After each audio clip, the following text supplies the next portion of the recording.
Namaskaraha and welcome to our next session on the yogic life. Today I want to actually recite a shloka for you guys, which is very important, and it's a good shloka to keep in your memory. Sarvajive sarvasamste brihante asmin hanso भ्राम्यति ब्रह्मचक्रे पृथगात्मानं प्रेरितारञ्च मत्वा जुष्टस्ततस्तेनामृतत्वम् एति सर्वाजीवे सर्वसंस्थे बृहन्ते अस्मिन् हंसो भ्राम्यते ब्रह्मचक्रे पृथगात्मानं प्रेरितारञ्च मत्वा जुष्टस्ततस्तेनामृतत्वम् एति. So what does this shloka say is that this whole universe is this brahmanda is the Brahma Chakra, right, in which all beings, all states of existences, right, they go around this Brahma who is at the center, that Brahma, Nirguna Brahma, the Purushottama who is at the center. All the jivas rotate this Brahma Chakra.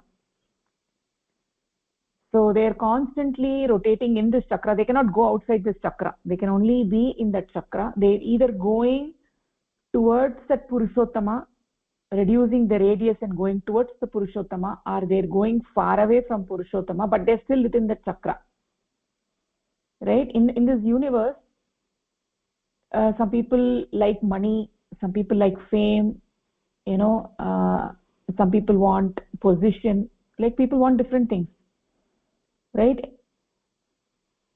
Each jiva in this universe has a different mental propensity. So based on that mental propensity, that jiva is the mind of the jiva is either stula or it is sukshma, right? The mind of the jiva is stula or sukshma, but that every jiva has a gatihi, it's having a movement, right? So if the jiva's mind is very stula, is very crude, because it is constantly engaged in thinking about money, right, according to that the gati of the jiva will be, right? Based on those thoughts, the jiva's mind deteriorates, and one day it becomes a jada, it becomes a kshiti tattva, because it's engaged in crude thoughts. It's still in the Brahma Chakra. Every jiva is in the Brahma Chakra. They're rotating in the Brahma Chakra, and each jiva has a mind, and the mind has different propensities, and based on those propensities the mind goes up or down. If the mind is engaged in subtle things, then it is getting elevated. If the mind is engaged in crude things like money or some material possession, then one day what happens is that the mind becomes sudra, it just deteriorates and it can become a jada, right? So every jiva has this mental propensity and it is constantly moving around this Purushottama. So the sarvajive sarvasanste brihante asmin hanso brahmyate brahmachakre. Here hansaha means jiva, right? So the jiva is going here and there, it's rotating, it's constantly rotating, but it is rotating in the Brahma Chakra. It does not mean it is going here and there and it is just going outside the Brahma Chakra. It is in the Brahma Chakra. It is going, constantly moving. It's either going close to that Purushottama, it's going close, far away from that Purushottama, but nobody can go outside that chakra. Nobody can say that, I'm going here and there and I'm going outside the chakra. Nobody can go outside the chakra because there is nothing outside the chakra, right? So just like, if you have an atomic system, then all the electrons are going around in that system, right? So in the solar system, you know, everything is moving around the sun. Same way in this Brahma Chakra, in the nucleus we have the Purushottama, and all the jivas, like the electrons going around the in the atomic system, all the jivas are going in the Brahma Chakra, right? So whether he is a papi or he is a sadhu, right? So irrespective of whatever the vishaya of his mind is, right, whatever his thoughts are, whether it is good or bad, nobody can go outside the Brahma Chakra, right? So even if somebody tries to go far away from the nucleus, he can go only to a certain extent, but he cannot go outside it, because there is nothing outside it. Outside the Brahma Chakra there is nothing, right? So somebody thinks that, you know, I am a papi, I've done a lot of papa, I want to go very far away place, I want to go very far away place and hide, right? Wherever he goes, that place is in the Brahma Chakra. He can't go, he can't think that if he goes to a far away place he can be saved from the papa, right? So somebody, you know, who's a brashtachar, does a lot of papa, and he knows he's going to get caught and he wants to run away, and no matter where he goes, he's still within the Brahma Chakra, he's still within the purview of that Purushottama, right? So anything that is created, everything that is being srishta, or everything that has been created in the Srishti Chakra, everything is happening in that Brahma Chakra, right? So the time is also within that Brahma Chakra, the persons are also within that Brahma Chakra, and the places are also within that Brahma Chakra. So nothing is outside that Brahma Chakra. But in this Vishwa Brahmanda, you know, we have different places where we do different things, we do different tasks, right? But if we want to find a place where we want to hide, right, where nobody can find us, there is no such place. And even though, you know, only a fool will think that, you know, I'll run away to some faraway place and nobody will find me, right? There are some people who commit grave sin, and then they just go and create some new island, and then they say, you know, they say that this island will never be found by anybody, right? That is actually murkata, it is actually foolishness, right? A buddhiman, a person who is wise, will never think like that, because everything is within the purview of that supreme entity, right? Asmin hamsaha means jiva, right? This jiva, right? This jiva is rotating in that Brahma Chakra. Asmin hamso brahmyate Brahma Chakre. So in that Brahma Chakra, everybody is running, right?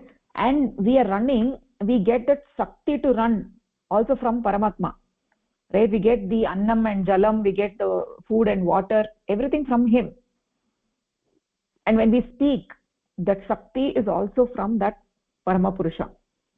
From that Paramatma we get that Shakti, and as a result of which we get that energy, and as a result of which we do things, we speak, right? We borrow the Shakti from Paramatma.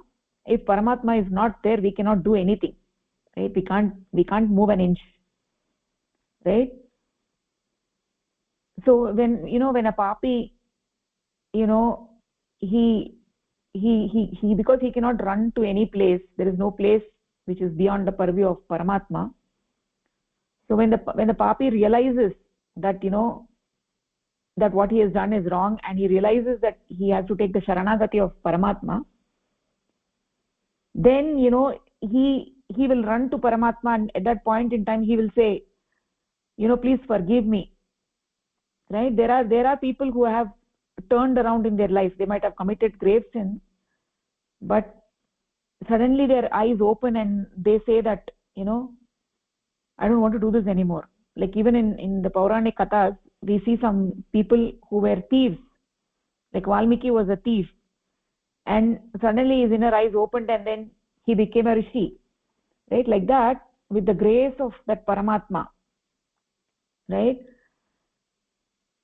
that anything is possible, right? Like for instance, if a papi thinks, let me hide in the antariksha, in the akasha, right? In the akasha nobody can find me, there is little space in the akasha, I can hide, but there is actually no space in the akasha, right?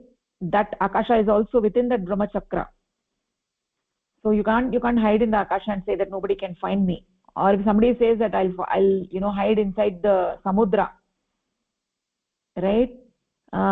And so the samudra is so big, I am such a small jiva, I am a papi, let me hide in this samudra. That is also not hidden, that is also within the purview of Paramatma. Or somebody says let me hide in the cave in a faraway mountain, right? That is also not possible. That cave is also within the purview of Paramapurusha, right? So what is the medicine for somebody who has committed a sin, right? In this world, everybody, we have taken a birth, so obviously we have committed something, some karma, and we have the sanskaras and we have the karma pala, and that is why we've taken a punarjanma. So how do we get rid of this papa? What is the medicine, right? The only medicine is to go towards Paramatma and say that I have committed a sin, right? But irrespective of that, I am your santan, right? I am your santan. By your punishment I will become pavitra, right? So by that punishment you might have a suffering for some time, right? But then you become pure. That why does that happen is because that we are all in the brahma chakra and we are knowingly unknowingly wanting that supreme entity. Even somebody who's an astika, he may say there is no god and all that, but even that nastika is also running towards that Paramatma knowingly or unknowingly, because he is wanting that ananda.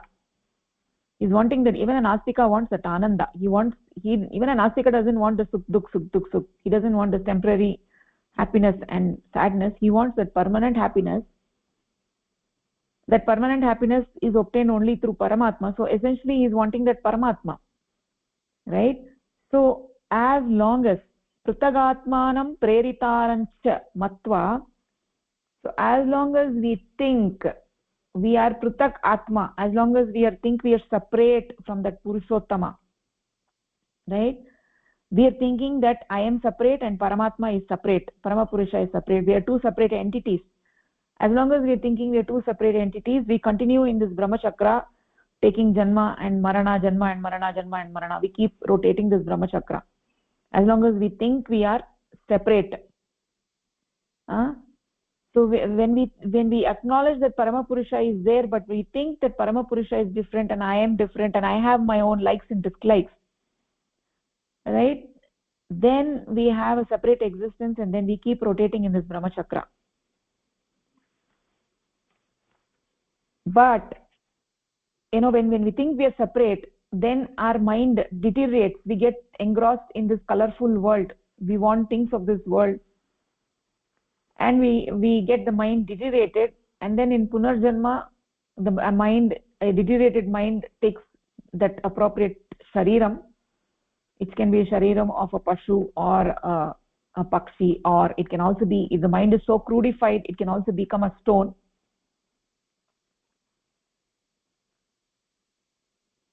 So a person, a papi, a person who has committed sin and his mind is deteriorated, right? So he might be thinking that I want to hide here and there, right? I want to hide here, but what we need to understand is that there is no vishaya outside of him. Nothing is outside of him. Everything is hidden in him, or in Paramatma's mind. Everything is hidden. This whole srishti is happening in Paramatma's mind. Paramatma, what did Paramatma do? He created this universe and hid himself into this universe.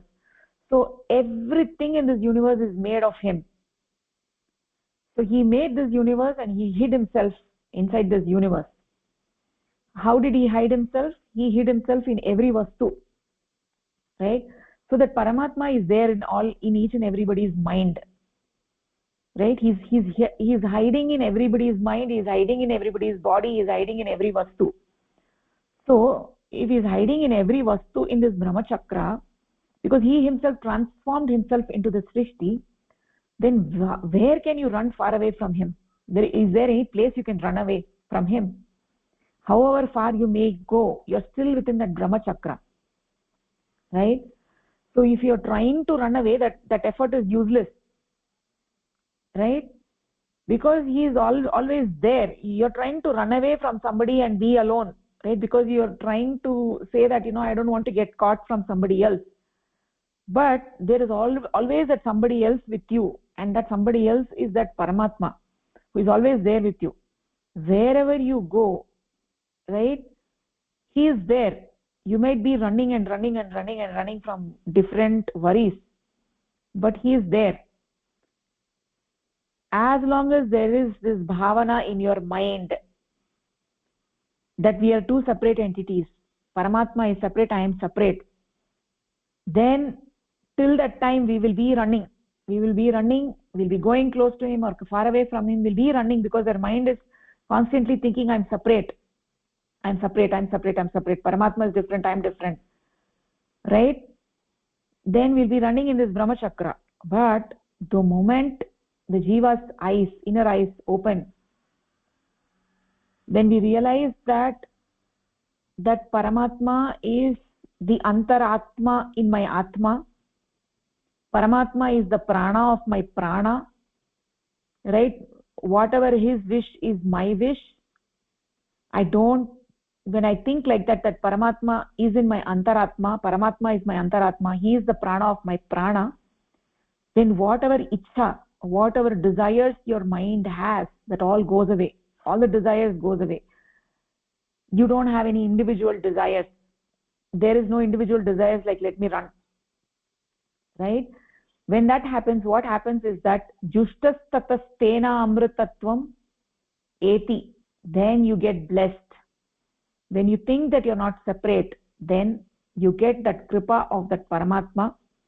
If you get the kripa vrishti of Paramatma, then the human being understands that this whole Srishti is in Paramatma's mind. This whole Srishti is hidden in Paramatma's mind. How does the human being understand this? Is only when Paramatma's kripa vrishti is there, right? When we realize that Paramatma is there with me, right? So then we understand. So after doing a lot of sin, after committing papa, right, after committing all the karma, right, when Paramatma showers his grace on us, right, then we get blessed. Jushtaha, we get blessed. Tataha, from that, when we get blessed by his kripa vrishti, tataha tena amrutatvam, after that he gets immortality. When he gets the kripa vrishti of Paramatma, he becomes blessed, right? He becomes blessed, he gets the right path. Then he realizes that he is not separate from that Paramatma. There are no two entities. Paramatma and I are not different. Whatever the Paramatma's wish is my wish. I don't have an individual desire, right? I understand that everything is hidden in his mind. Paramatma is there in every vastu in this universe. Every srishta vastu in this universe has Paramatma in it. Everything is made of Paramatma, right? He is hidden in my mind.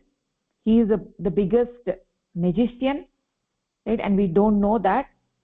And my effort of running is useless, right? Instead of running somewhere else, I will run towards him, right? And when you merge your individual existence into Paramatma, then what you get is you get Paramatma.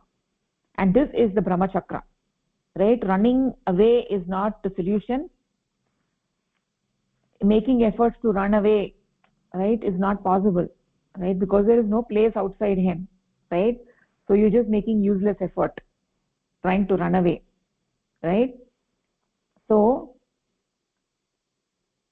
when the individual jivatma is motivated, preritaram, right? That supreme entity is the preritaraha, right? He is the one who has sent us into this universe. And when we realize that we're not separate from him, and he is the one who's created this universe, and he is hidden in everything in this universe, there are no two entities, I am not separate from him, then you get the immortality, right? Every jiva in this universe has a mind, and knowingly unknowingly, whether he wants or not, everybody is running towards that supreme entity.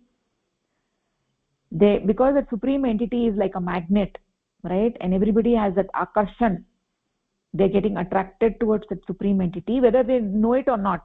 Somebody may say, they are atheist and all that, but even that individual entity is getting attracted towards the supreme, right? Every individual being, whether he is a robber or whether he's a thief or he's a papi or he's a murderer or whatever it is, every entity is running towards that supreme entity. Every entity has that love for that supreme entity whether they know it or not. In some places it is expressed, the prema, the bhakti bhava is expressed. In some places it is hidden, it is not awakened, and it is a matter of time when it will get awakened, right? So this shloka is a very important shloka to keep in mind. Sarva jive sarva samste brihante asmin hanso brahmyate brahmachakre prithagatmanam प्रेरितारञ्च मत्वा जुष्टस्ततस्तेन अमृतत्वम् एति, तेन अमृतत्वं प्राप्नोति. So sarvajive sarvasamste brihante, every jiva in this universe has a mind and it is rotating in this brahma chakra, right? Constantly rotating, and as long as it is thinking that it is separate, pratak atma, it is thinking it is a pratak atma, it is continuing to rotate in the srishti chakra with the janma and marana. And with the kripa of Paramatma, when you get blessed and your inner eyes open and you realize that Paramatma, this whole srishti is nothing but Paramatma, everything, Paramatma is hidden in everything, then the eyes open, you become blessed, and you realize that you're not separate from that Paramatma, right? You and the Paramatma are one, you don't have any individual desires, right? And then you merge into that supreme entity, and amtena amrutatvam eti, by that you get the immortality, you get mukti, moksha, right? So that is what this shloka is talking about. That is what I wanted to share with you all today. Bhagini, so yeah, you will put that shloka in that this one, huh? Yeah, sure, I'll do that. Okay. Yeah, it is a shloka from one of the Upanishads, Shvetashvara Upanishad. Yeah. Okay. So now let's go back to our pravachan.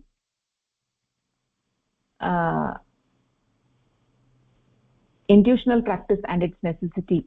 This is about the importance of sadhana, right? So we're reading intuitional practice and its necessity.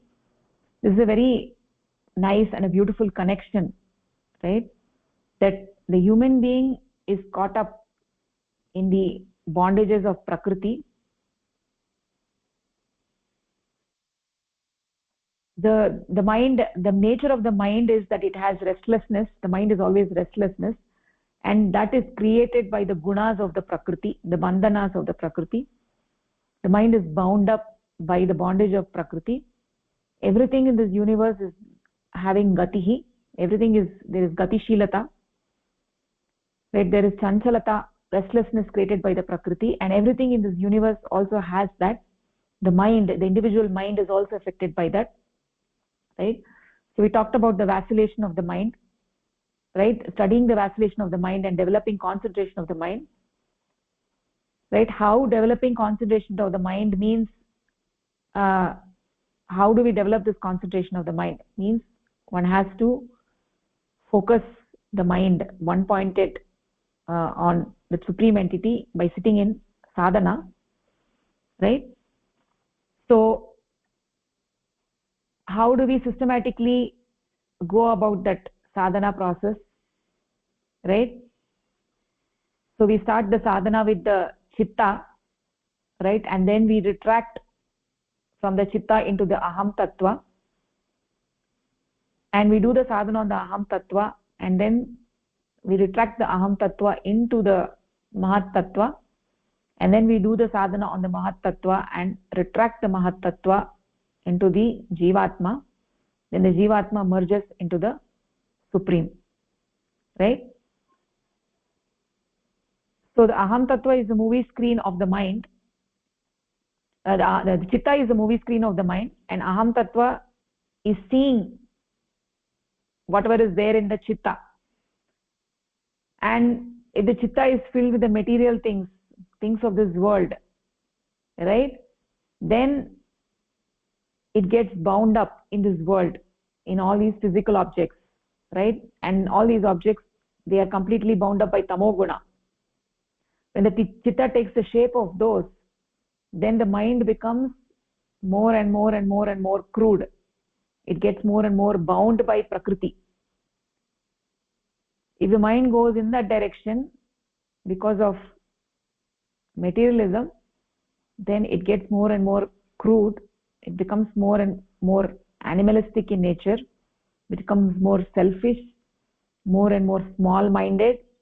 Instead of moving from finite to the infinite, it gets more and more restricted. That's what is happening in today's world. Whereas if somebody starts the yogic life, then ultimately what is happening is that the mind begins to withdraw from the material world, right? The mind no longer lives in the material world, but it is not attracted to those things. The mind is with vairagya, right? Vairagya means the mind is not colored by this world, right?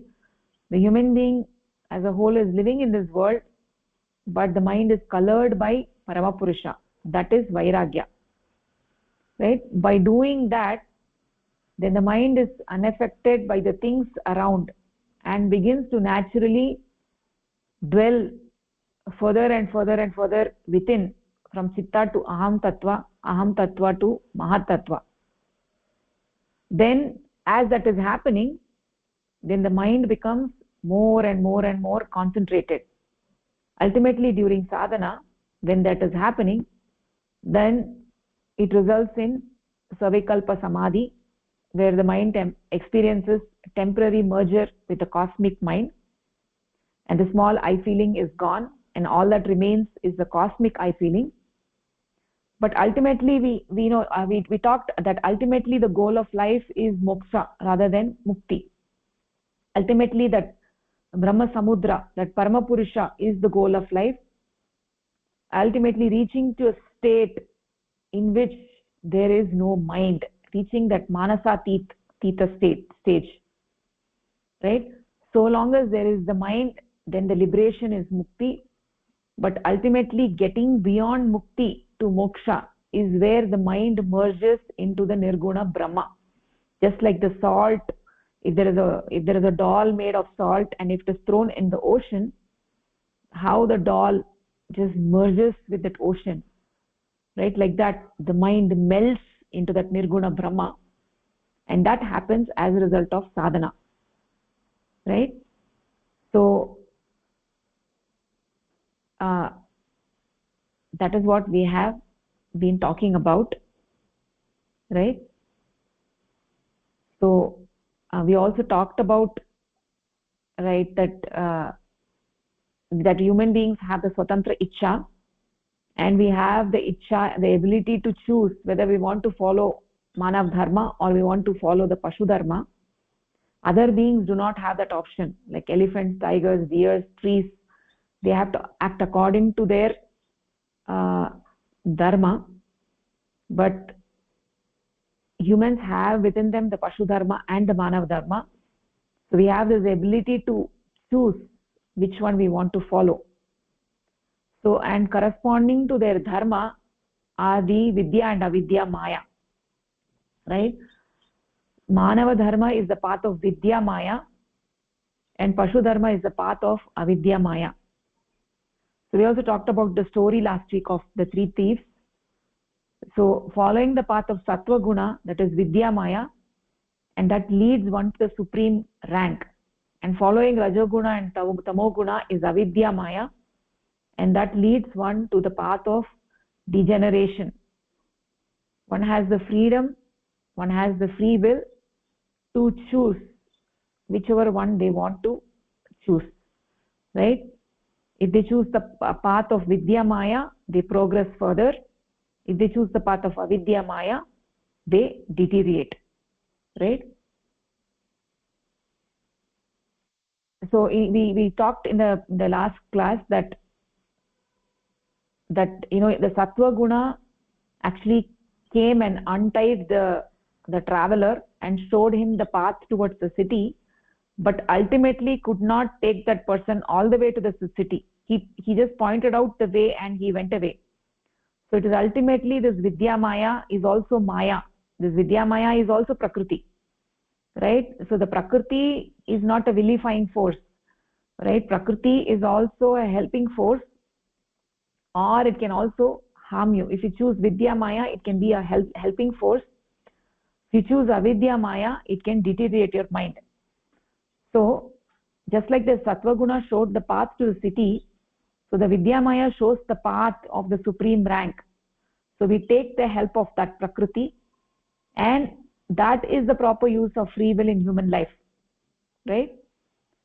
But Avidya Maya drags and absorbs us in this material world, right? So that is what we have been talking in the prior class. Now let us move forward. Let me share my screen here.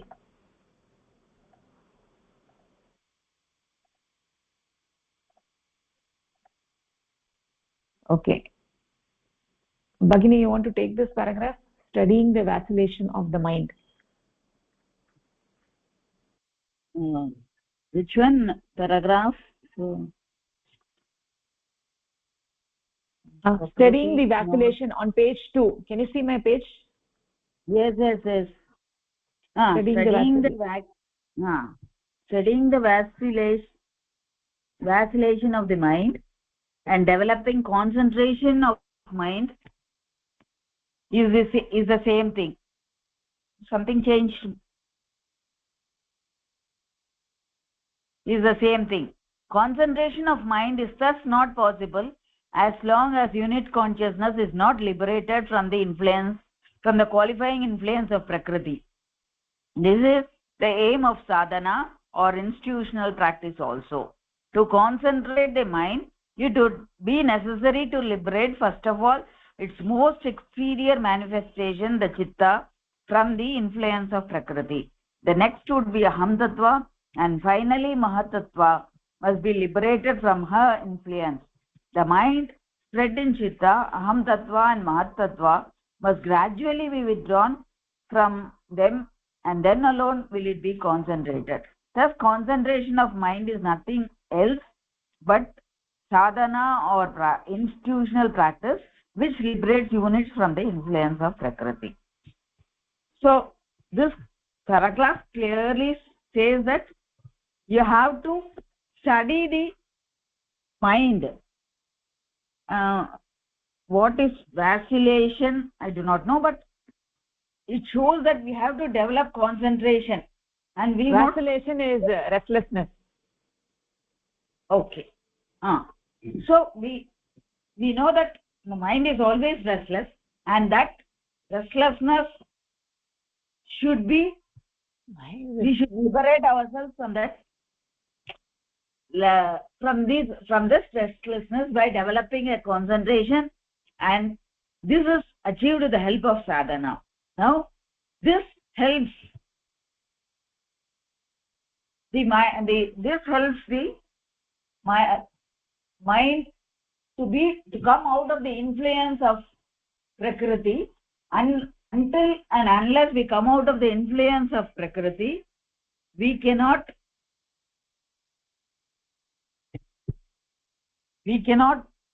be concentrating. So this is the aim of practice, or which is defined as the institutional practice also. So to concentrate on this, the mind, it would be necessary first to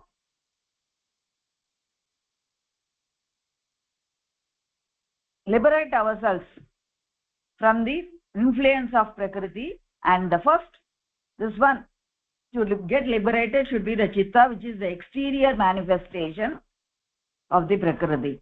The mind spread is in chitta, aham tattva, and is spread in the chitta, aham tattva and mahat tattva. So the first, the chitta should be liberated, then the aham tattva should be liberated, and then the mahat tattva is liberated. And this concentration or sadhana, doing sadhana, only helps us to get out of the influence of the prakriti and helps to steady the restlessness of the mind.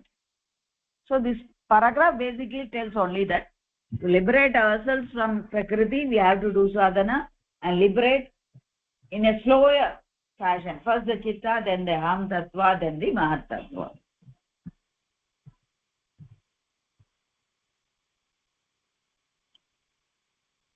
Hope I told. Yeah. Nicely said, Bhagini. So the Prakriti's role is like threefold, right? It is not only for binding, but it is also to help the people to move ahead, right? So the qualifying influence of Prakriti have three different functions. One of that is to help, and taking, when we take the help of Sattva Guna, it helps us to move ahead, right? So in that sense, it is not that Guna is not an enemy, it is not a vilifying force, but it is under the control of Paramapurusha. Prakriti is under the control of Paramapurusha, right? Without this Prakriti and Purusha, this universe is not there, right? So this entire Leela of Paramapurusha requires the functionality of Parama Prakriti. So we should not think this Parama Prakriti is an enemy, but if we make a proper use of it, then it can help us in the direction of going towards the Supreme, right? So how do we steady the mind? How do we get one pointed concentration of that mind? We get that by doing sadhana, right? The unit consciousness Jivatma is not liberated from the influence, the bandhana of the Prakriti until we do sadhana, right? So there is a systematic procedure in which we do the sadhana and withdraw the mind, right? So we need to first liberate the chitta from the external objects, right? So we do sadhana on the chitta and liberate the chitta from the influence of Prakriti.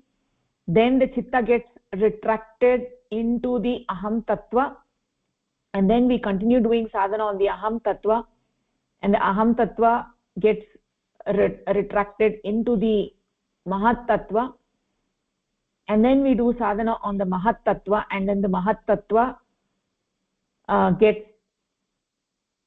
retracted into the jivatma, right? So we know that mind has three components. The unit mind has three components, and each of those layers have to be gradually withdrawn. So just like if you have a plantain leaf and there are layers, right? So you have to remove each layer, like you have the plantain flower, not leaf, plantain flower, right? So you have to remove each layer, and then when you go deep inside, you get that bud, right? Like that, you have to remove the layers of the mind, and when you go deep inside, right, you have that Purushottama, you have that Paramatma, just like that plantain flower. The sadhana is exactly like that. In just as a upama, as upama, we can understand sadhana is like that. You have to go step by step, go deep inside, right? So concentration of mind is nothing but sadhana, right? Intuitional practice, and that is the only way of liberating the unit mind from the bandhana, right? Manaha eva karanam bandha mokshayoho, right? Mind is the karana for bandha and moksha, right? This we've been reading several times, right? But we need to understand the mind is the bandhana for mind is the karana for bandha or moksha. So if the mind is engaged in the crude objects, then it is a karana for bandhanam. If the mind is engaged in Paramatma, in doing sadhana, then the same mind becomes the karana for moksha. So there you can clearly see that we have the swatantra ichha, how we want to use the mind, right? Whether we want to use it as a bandhanam or we want to use it as a tool for moksha. So that is in our hands, right? So that is what this paragraph is talking about. So let's actually move into the next paragraph. Mahoday, you want to take it? Chandrasekhar Mahoday. Mahoday, how, how far concentration of mind leads to emancipation needs to be determined. Complete withdrawal of mind from its manifestations is concentration of mind, but it is not annihilation of mind. Mind is created due to the qualifying influence of Prakriti over unit consciousness, and as long as mind exists, the influence of Prakriti must be present. Concentration of mind does not mean emancipation from the bondage of Prakriti. It is only the surest path leading to emancipation, even with complete qualifying influence, even with complete concentration. Mind exists, but the influence of Prakriti is completely unable to cause restlessness. The qualifying influence of the principle of Prakriti is the least on Mahat Tattva, and in a concentration mind only Mahat Tattva is left, as the other two counterparts, Aham Tattva and Chitta, are withdrawn into it. As long as mind is not annihilated, Mahat Tattva will exist. Mahat Tattva is the knowledge of existence or pure feeling of I. Hence, concentration of mind is not complete emancipation, moksha, or mahanirvana. Concentration of mind is only savikalpa samadhi, where the only feeling that remains is I am that. So in this paragraph, it digs a little deeper into the state that we would finally achieve, the state of savikalpa samadhi. So it goes about saying the concentration of mind, how far you need to concentrate or the mind needs to go to achieve that emancipation. We talked about the mind withdrawing the chitta into aham tattva and aham tattva into mahat tattva. In all these, it's not completely distraction of the mind. The mind still exists, and as long as the mind exists, Prakriti has an influence. A qualifying influence of Prakriti is going to exist, but the influence of Prakriti is less and less. It's the most on Chitta, little less on Aham Tattva, and lot less in Mahat Tattva. So the concentration or the sadhana or the intuitional practice is going to help one to withdraw the Chitta and Aham Tattva into Mahat Tattva, which minimizes the influence of the Prakriti. The Prakriti's influence still exists, the bondage still exists, because as long as the mind exists, but it's lot less, and because the Prakriti influence is much reduced, the vacillation or the restlessness is reduced, quite significantly. And in this state, literally there is no chitta, there is no aham tattva, there is only mahat tattva, and you have that, and that's the feeling of I, and this state that you only, what remains is that feeling of I, that I am that is a feeling that remains and which is being defined and referred as savikalpa samadhi. And so the paragraph describes what progression the mind goes through, or we would go through by the sadhana to get to that savikalpa samadhi stage. Yes, Mahodaya, that is the idea here. Nicely said. So the story that I shared in the last week about the sattva-guna, rajoguna and tamoguna of the three thieves is that the sattva-guna can take you, only to a certain extent. It cannot take you all the way to the goal. And the goal is moksha. But sattva-guna is very helpful on the way. Right? So in the same way, the concentration of mind is very helpful. Right? But ultimately, as long as the mind remains, one cannot get moksha. One may get mukti, right? One may even get mukti, but not moksha. So just like the sattva guna helps you, but it cannot take you all the way, the concentration of the mind helps us, right? But as long as the mind is there, one cannot get moksha.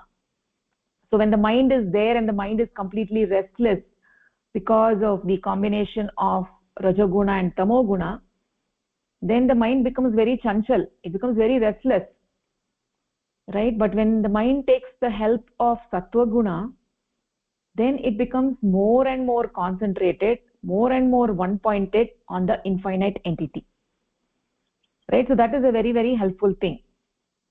Taking the help of sattva guna, the mind becomes more and more concentrated, and that is why we've been talking all along about the importance of increasing the sattva guna, taking sattvic ahar, right? Having sattvic vyavahar. We've been talking about all of that because we want to create a sattvic environment, because that will help us in progressing further, right? So ultimately, concentration of mind is not the goal. It is just the means. And taking the help of the sattva guna is in the same way. Ultimately, mind becomes gunatit.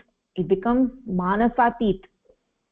Then only it merges into the supreme nirguna purusha, right? And at that point in time, the mind does not remain, right? Mind does not remain. The mind is completely gone. But when we talk about concentration of mind, right, we understand that by just the language, we understand that the mind is still there. And so when the mind becomes completely concentrated, then chitta has withdrawn into aham tattva into mahat tattva, and so the mind is extremely one pointed state, is in one pointed state. Then that mahat tattva, not having any more bondage beyond mahat tattva, identifies completely with the cosmic mind, and then we get the suspension of the mind into the cosmic mind. That is actually called as savikalpa samadhi, right? So over here we are getting a picture of how sadhana is working and how it is helping us move towards moksha. Right? That is what this paragraph is talking about. So let us actually go further. Bhagini, you want to take the next paragraph? Bhagini. How far? No, the creation becomes crude. Creation becomes crude due to the increasing influence of Prakriti. When the influence is greater, it is cruded with less influence, while with less influence it is subtle. So in one's mind, Mahatattva is the subtlest, and Chitta the crudest. It is with mind only that sadhana or institutional practice for emancipation has to be carried. Has to be carried out. The crudeness or subtlety depends on the degree of the influence of Prakriti and with the decrease in our influence, the mind will retract into the subtle. Ordinarily, the mind is absorbed in the things of the world, which come into being as a result of the highest order of the influence on cosmic chitta. Mind being absorbed in the external expression of crudeness undergoes even greater influence of Prakriti. It was seen earlier that with complete reflection of unit consciousness, human minds attains freedom of action, and with that rises the wish to overthrow the yoke of Prakriti. So Prakriti created two illusory opposing concepts or ideas called Maya. These are Avidyamaya and Vidyamaya. People who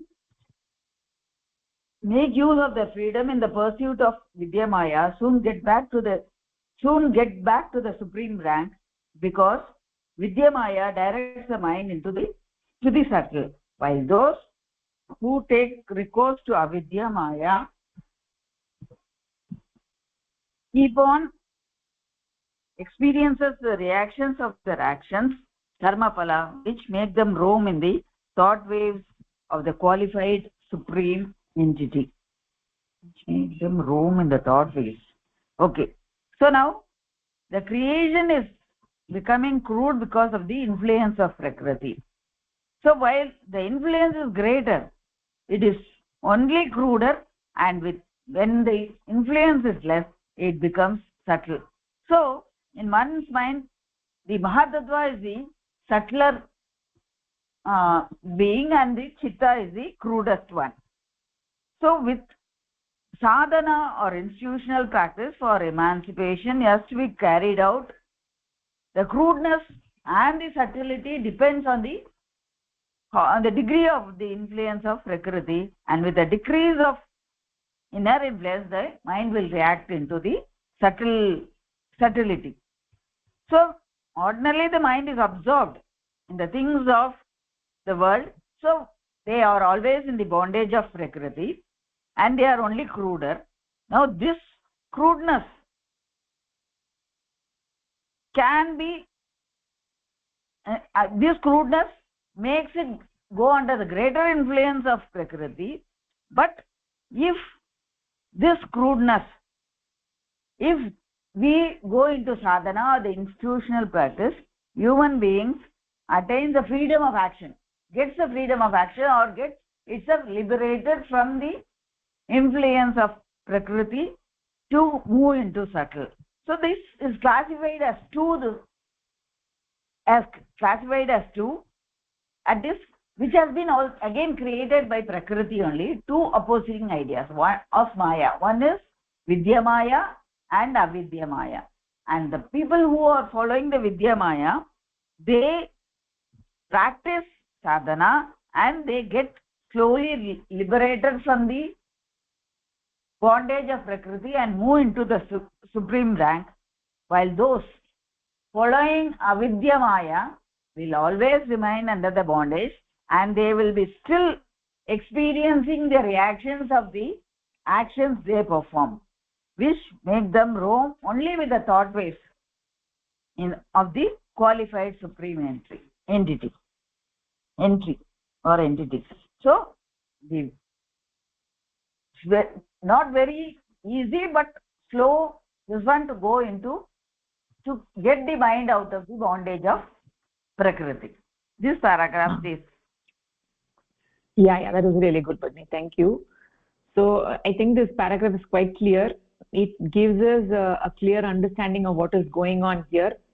There are different layers, different levels of bondages for all jivas, and the human beings are no exception, right? Rather than the interaction between Prakriti and human being, in distinction to that of a frog or deer, right, is more sophisticated, because human being is a mind predominant jiva, whereas all the other living beings are controlled by their inborn instincts.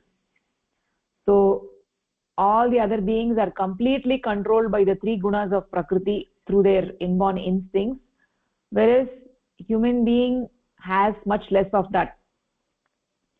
in other words, they have the inborn instincts, but they rapidly decrease as the human being matures through childhood, to the point where they ultimately become much more engaged in the use of free will. Right? If you look at the action of an infant, a 2-month-old infant, it is not much engaged with free will. It is mostly controlled by, and you can say it's controlled by, inborn instincts, just as animals and plants are. And then gradually, as it grows and it matures, and then it becomes a mind predominant being, then it starts to engage in free will and starts to experience more and more with the things in the world, and realize that it has freedom to make decisions about different things.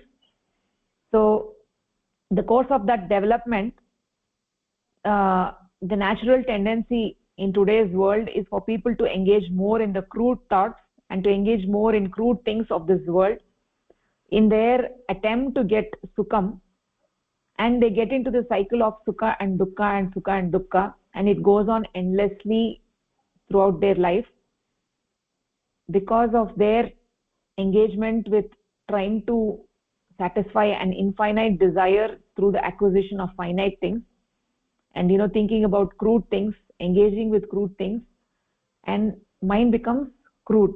And this is what avidya maya is, right?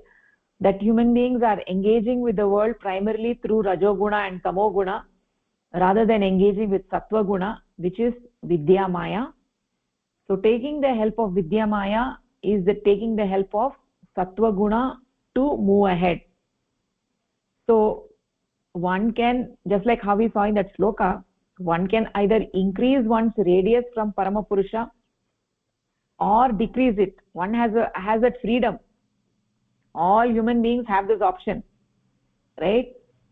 But if the inner eye is not awakened, then having led this animal life for ages, we think that is like the known path, that is a jnata path, and so the natural tendency is to go in that path, which is what majority of us do, right? But at certain stage, they're all living according to the guidelines of avidya maya, right? They're just leading animal life, getting attracted to the crude things of this world, like the animals get attracted to, animals get attracted to food, right? We get attracted to different things in this world, right? We try to get bhoga through those material things, and when the inner eye is actually open, then the human being is able to take the help of vidya maya or the sattva guna, and he gets guided.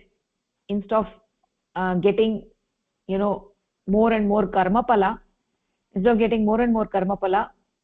they realize that they have to please Paramapurusha instead. In other words, merging their desires, their individual desires, and making that one with Paramapurusha, making their desire the same as the desire of Paramapurusha, so that they are no longer the karta and the bhokta, the doers of their action. Rather, they're just doing what Paramapurusha wants them to do, and Paramapurusha becomes the doer of their actions, and they don't get any new karma pala, and that is called as vidya maya. So ultimately that allows them to move towards Paramapurusha, rather than having the other path in which they go on roaming the thought waves of that supreme entity. So this paragraph is completely aligned with what we have been talking in the beginning of this class about moving in the Brahma Chakra, right? So when you choose the vidya maya, you reduce your radius and go closer to that Purushottama. If you follow avidya maya, then you keep on roaming in the thought waves of that supreme entity, and you increase your radius, and you continuously create karma palas, and you get punarjanma. So when you follow the path of vidya maya, then you don't degenerate your mind. You're using your sattva guna, and you're elevating your mind, decreasing the radius. If you follow avidya maya, you're degenerating your mind, right? And you're increasing the radius. So human being has to engage with the world, right?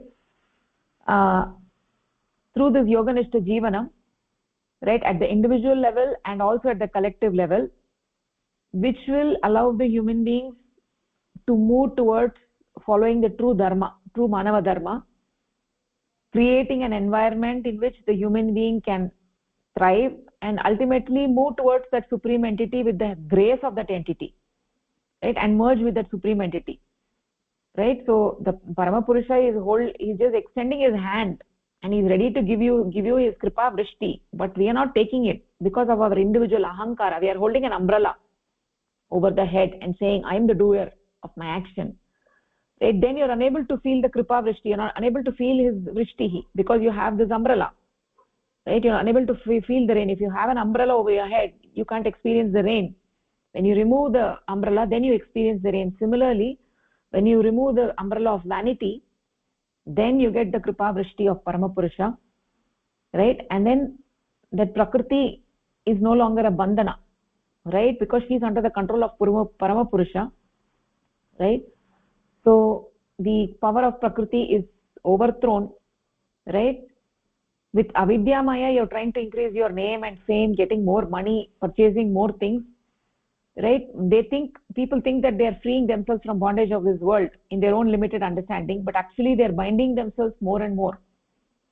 So with the help of Paramapurusha, with that kripa vrishti, the inner eyes open and the human beings lose interest in those things, right, which they have wanted for ages, which were so attractive to them, which were so enticing. They lose interest in that, and then they begin to reorganize their life and they move inwards.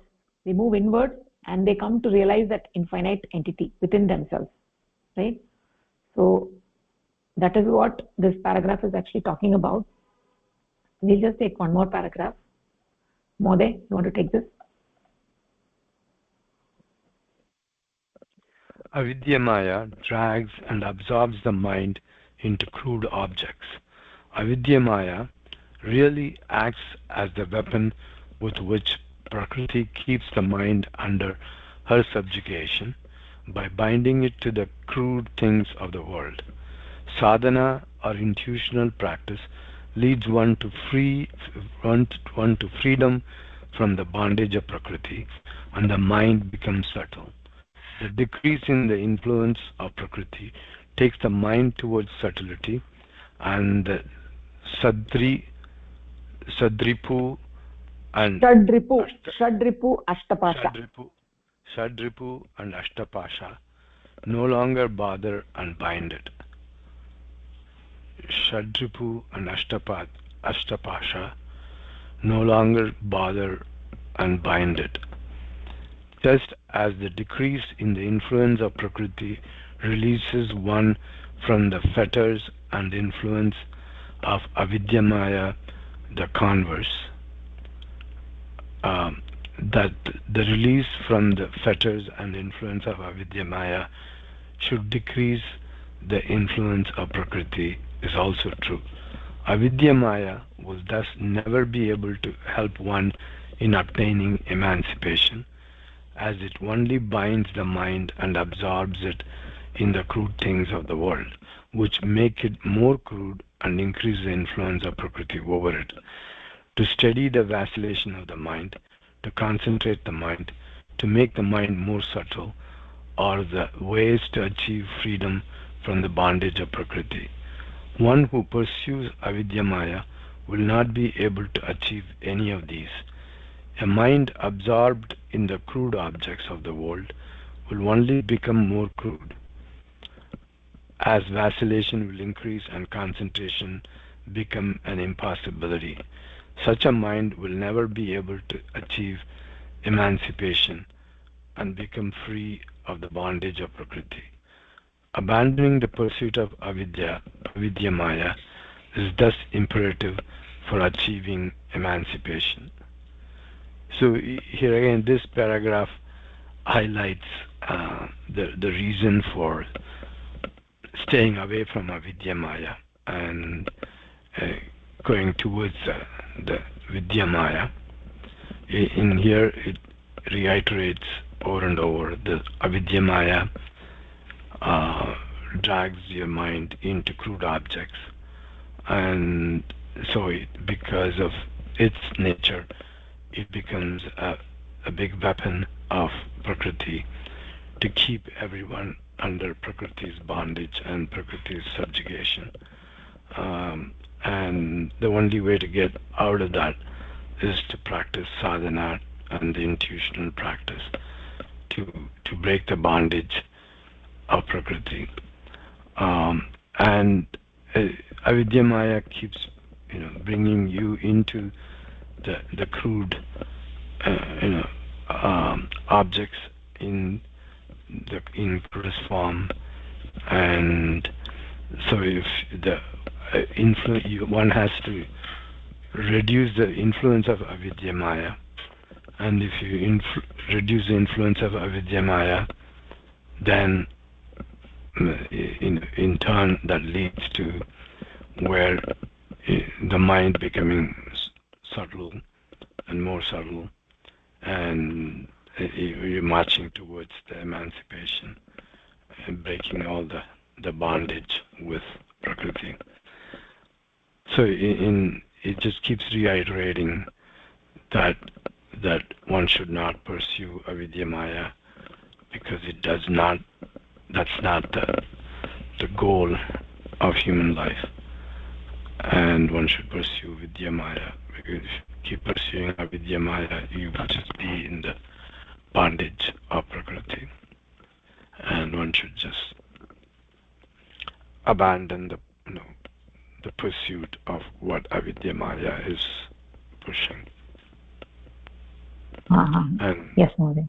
Mm-hmm. Yeah, so you want to say something? I just said I think in several different ways it just repeats that Avidya Maya keeps binding you into the crude objects, and the only way you can achieve emancipation is to get over that and get away from Avidya Maya. Yeah. Yes, nicely said. And the reason why there is reiteration is because this is very important. Certain things which are very important needs to be said many times so that the point gets hammered down. Modi, can you kindly mute? Yes, I'm sorry. Yes. Yeah. There's a background noise. Yeah. So that is the reason this. Even though we know that this Avidya Maya drags us into the crude objects, even then, have we stopped thinking about the crude objects, right? So I'm just generally talking about the human beings, majority of the human beings. So this paragraph is actually really very important, that human being has this freedom of choice which other beings don't have, and we don't realize, right? But even then we choose the path of Avidya Maya and get more and more and more bound up, right? And those who choose the path of Vidya Maya get gradually freed up from those things, right? So we are talking about those who follow the Avidya Maya, they are bound up in the Shadripu and Ashtapashas. The Shadripus are Kama, Krodha, Lobha, Moha, Mada, Matsarya are Shadripus, and Bhaya, Lajja, Grina, Shanka, Kula, Shila, Mana, Jugupsa, these are all Ashtapashas, right?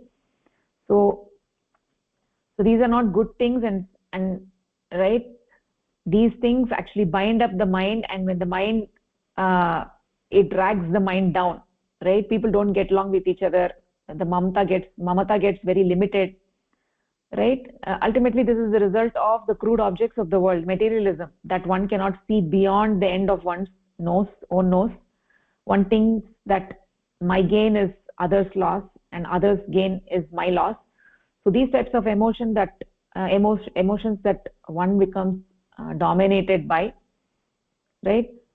So the more one is involved in materialism and crude living, one gets these types of feelings. It ultimately has to do with what one thinks about, right? As one thinks, so one becomes. So the point here is that if the chitta, whatever the Aham Tattva wants to think about, the chitta will think about that. The chitta is the movie screen of the mind. If the chitta is constantly taking the form of the crude things, then the mind becomes crudified by those objects. If the chitta is taking the form of elevated things at the instigation of Aham Tattva, The mind also becomes elevated by those things. So the question is, what are you going to think about?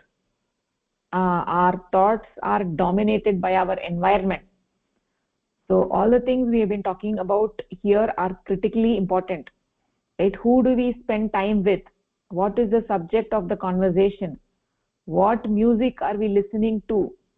Our eyes are seeing, our ears are hearing. What are we hearing? What are we looking at? And those things the chitta is taking the form of. And if those are crude things, then the chitta is going to be crudified and the mind is going to become more in bondage. It's going to become more restless, right? So there is more vacillation. So the human beings have an option here of which one they are going to engage with. If we engage with the cruder things, then the mind becomes more and more dominated by the Shadripus and Ashtapashas. If we engage with subtler things, then the mind becomes more and more subtle and becomes less attracted to the cruder things. So we are living in a culture, right, in an animalistic culture, a pseudo culture. It encourages the mind in lower pravrittis, lower activities. So when the mind does that, then it becomes attracted towards those things, right? So the mind becomes as it is in contact with, whichever thing it is in contact with, the mind becomes like that. It becomes attracted to that. So if the mind is in contact with Paramapurusha, it becomes attracted to Paramapurusha. If it is in contact with cruder things, then it gets attracted towards that, right? If we come in contact with those things, then we start doing it. If we, even though we don't have natural attraction to cigarette smoking, but if you come in contact with it regularly, then one may actually get addicted to that or start doing those things, right? So there are all kinds of things that people do because of being in contact with that, right? So if a person is, let's say, working in a liquor shop, even though he never generally drinks, but being in that environment constantly, he might be tempted even to try it out, right? So the environment impacts your mind. If the environment is of crude, then your mind becomes crude, right? Like children, you don't teach them to eat meat, right?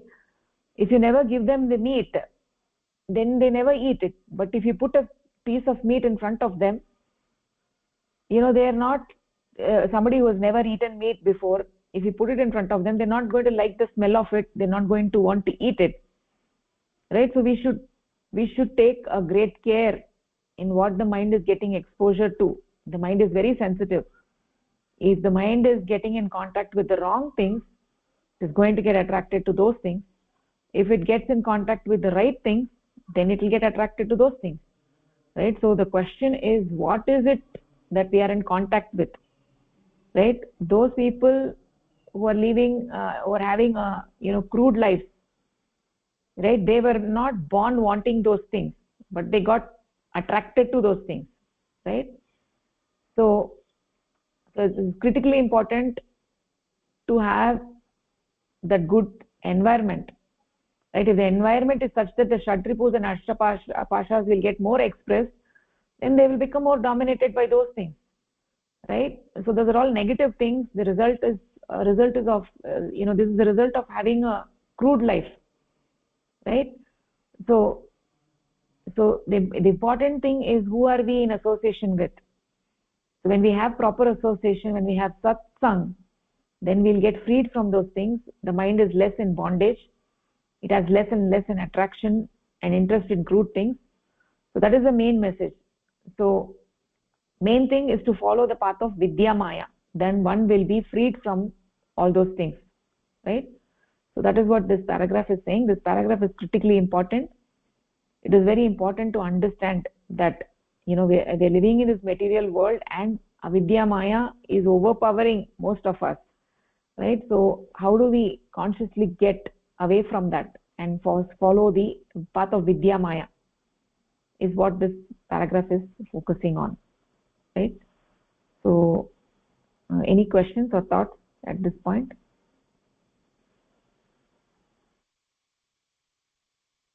Okay, so we'll actually conclude over here. Bagini? No Yes. doubts I wanted to say. Okay. So we'll actually conclude the session over here. Thank you very much. Dhanyavadah. Namaskaraः. धन्यवादः नमस्कारः धन्यवादः नमस्कारः धन्यवादः.